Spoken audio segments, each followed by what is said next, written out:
శ్రీమాత్రే నమ. జయ గురు దత్తాత్రేయ నమ. ఈ వీడియోలో మనం వృశ్చిక రాశి వారికి జనవరి 19 నుంచి 25వ తారీఖు మధ్యలో జరగబోయే వార ఫలాలు తెలుసుకుందాం. మరి వృశ్చిక రాశి వారికి ఈ వార ప్రారంభంలో ధనస్థానంలో ఈ వారం అంతా కూడా బుధగ్రహ సంచారం జాతకుడికి చాలా వరకు ఆర్థిక పరమైనటువంటి సమస్యల నుంచి బయటపడే అవకాశం ఉంది.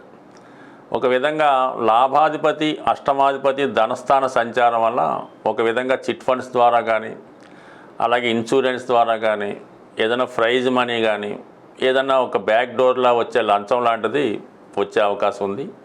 అలాగే మరి మీ యొక్క నిజమైనటువంటి నిజాయితీ అయినటువంటి సంపద ద్వారా, అలాగే బంధువుల సహకారంతో లాభాధిపతి ధనస్థితి ఒక విధంగా వృశ్చిక రాశి వారికి కుటుంబ స్థానం చాలా అనుకూలంగా ఉంటుంది. అంటే సహజ భాగ్యస్థానం ఈ వృశ్చిక రాశి వారికి కుటుంబ స్థానం అవటం వల్ల చాలా వరకు కుటుంబంలో అందరూ కూడా బాగా చదువుకొని విద్యావంతులై బాగా సంపాదించే వాళ్ళు ఎక్కువగా ఉండడం వల్ల సహజంగా ఈ వృశ్చిక రాశి వారికి ధనం పేరు ప్రతిష్టలు జన్మత చిన్నతనం నుంచే రావడం జరుగుతూ ఉంటుంది.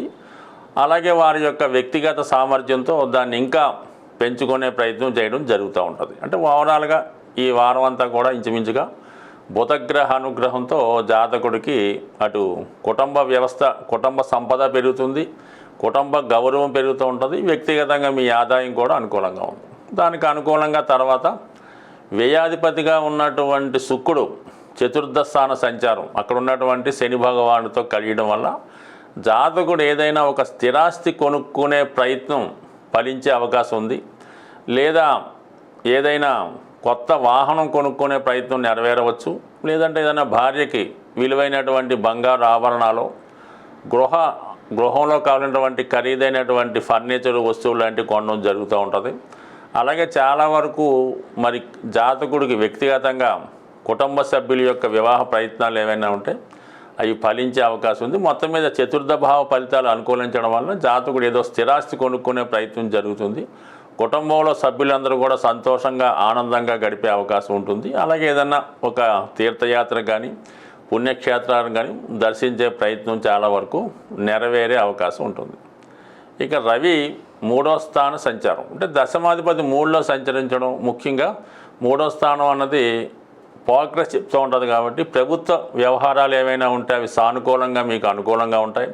ప్రభుత్వ లావాదేవీలులో ఉన్నటువంటి పనులు ఏమైనా ఉంటే ప్రభుత్వ అధికారుల సహకారంతో ప్రయత్నాలు పూర్తి చేసుకుంటారు. అలాగే ఉద్యోగం మారడానికి కానీ కొత్త ఉద్యోగ ప్రయత్నాలు చాలా వరకు నెరవేరే అవకాశం ఉంది. అంటే కొంతమంది ప్రభుత్వ ఉద్యోగులకి పర్మనెంట్ ఉద్యోగులకైనా ట్రాన్స్ఫర్ లాంటివి రావడం కానీ, వాళ్ళకి అనుకూలంగా వృత్తిలో హోదా పెరగడం కానీ, మొత్తం మీద వృత్తిపరంగా చాలా బిజీగా ఉండడం, కొన్ని అనుకూలమైనటువంటి మార్పులు వృత్తిరీత్యా రావడం జరుగుతూ ఉంటుంది. అంటే ఇవన్నీ మొత్తం మీద ఈ గ్రహాలన్నీ అనుకూలంగా రావడం జరిగింది. ఇక కుజగ్రహ సంచారం పరిశీలించినప్పుడు ఇంచుమించుగా మనకి 21వ తారీఖు వరకు భాగ్యస్థానంలో ఉన్నటువంటి రాశ్యాధిపతి కుజుడు మరి 21 తర్వాత అష్టమ స్థానంలోకి వెళ్ళడం జరుగుతూ ఉంటుంది. ఒక విధంగా ఇది భూములకు సంబంధించిన వ్యవహారాల్లో ఉన్న సమస్యలు పరిష్కరించినప్పటికి కూడా కొంతవరకు బంధువులతో విరోధానికి కానీ, జాతకుడు ఏదైనా ఒక ప్రమాదానికో ఒక అస్వస్థతకో గురయ్యే అవకాశాలు ఉంటాయి. అందువల్ల ఏంటంటే దూకుడుగా వ్యవహరించే వ్యవహారాలు కానీ, అలాగే ఏదైనా ప్రమాదకరమైన వృత్తుల్లో ఉన్నవాళ్ళు కానీ, వాహనాలు వేగంగా నడుపుతున్న వాళ్ళు చాలా జాగ్రత్తగా వ్యవహరించాలి.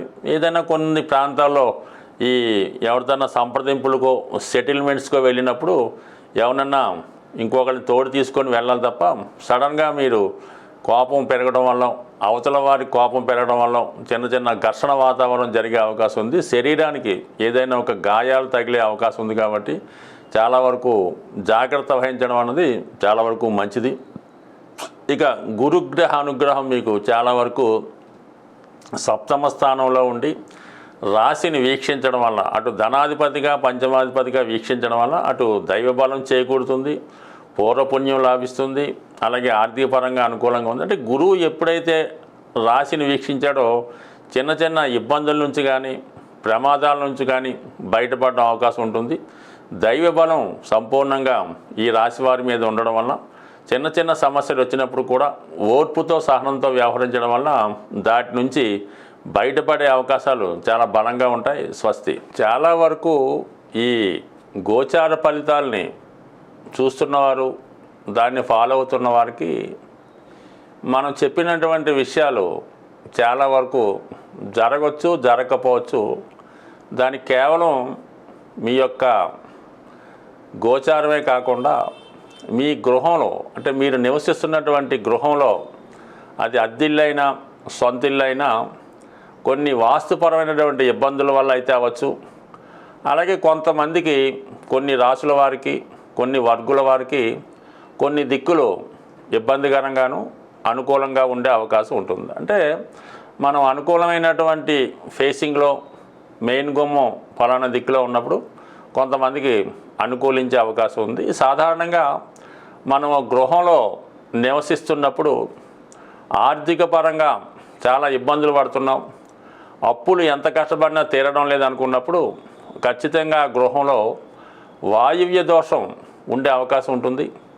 అలాగే ఉత్తర దిక్కు కూడా కొంతవరకు దోషం ఉండే అవకాశం ఉంటుంది. కాబట్టి దాన్ని సరి చేసుకోవడం వల్ల కొంతవరకు ఆ సమస్య నుంచి బయటపడవచ్చు. అలాగే గృహంలో తరచూ భార్యాభర్తల మధ్య గొడవలు జరుగుతున్నాయి. ముఖ్యంగా భర్త, ఆ ఇంటి యజమాని వ్యసనాల పాలై ఏదో ఒక బలహీనతకి, తాగుడో వ్యభిచారమో ఇంకోటో చేస్తూ భార్యని ఇబ్బంది పెట్టడం, అలాగే భార్య కూడా ఏదో ఒక అనారోగ్య సమస్య వల్ల వైవాహిక జీవితానికి, అంటే వారి యొక్క సంబంధానికి దూరంగా ఉండడం జరుగుతూ ఉంటుంది. అంటే ఆ గృహంలో ఖచ్చితంగా ఆగ్నేయపరమైనటువంటి దోషం ఉండే అవకాశం ఉంది. అంటే ఆగ్నేయంలో ఏదైనా దోషం కానీ, వాటర్ ట్యాంకులో, సెప్టిక్ ట్యాంకులో ఇలాంటివి ఉండడం వల్ల, ఆ వంటింట్లో సరైనటువంటి వెలుతురు లేకపోవడం వల్ల కొన్ని ఇబ్బందులు ఆగ్నేయంలో ఉంటాయి. ఇటువంటి ఇబ్బందులు తరచూ వస్తుంటాయి. ముఖ్యంగా ఆ గృహంలో ఉన్నటువంటి ఆడపిల్లలకి వివాహం వాయిదా పడుతూ ఉంటుంది. ఇక ఈశాన్య దోషం ఉన్నప్పుడు ఆ గృహంలో ఎన్ని పూజలు చేసినా, ఎన్ని వ్రతాలు చేసినా కూడా ఎటువంటి ఫలితం ఉండదు. ఆ కుటుంబంలో మగపిల్లలు నిరుద్యోగులుగా ఉంటారు.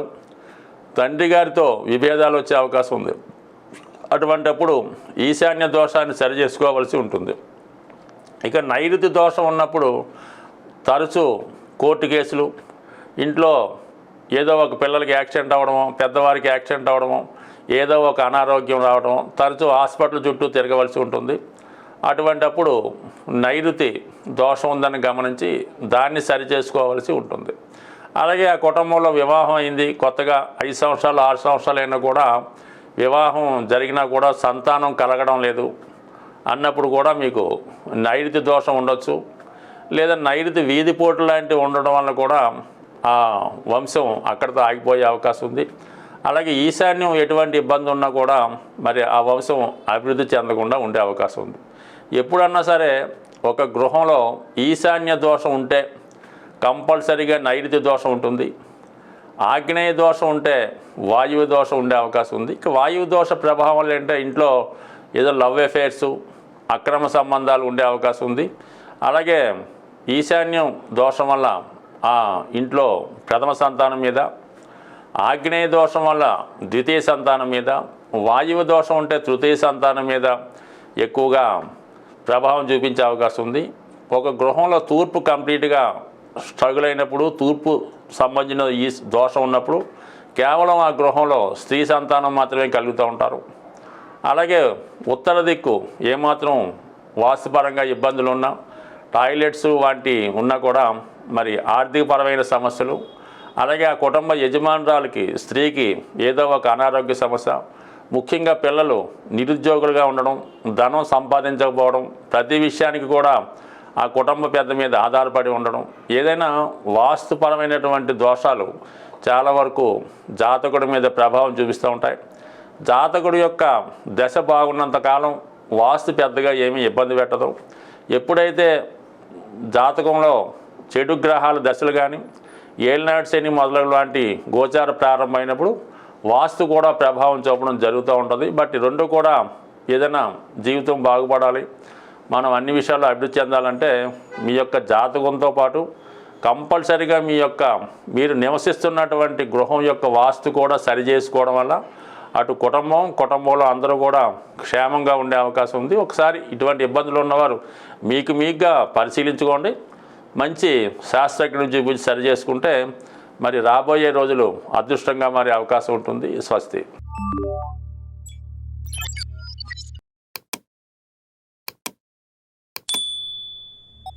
you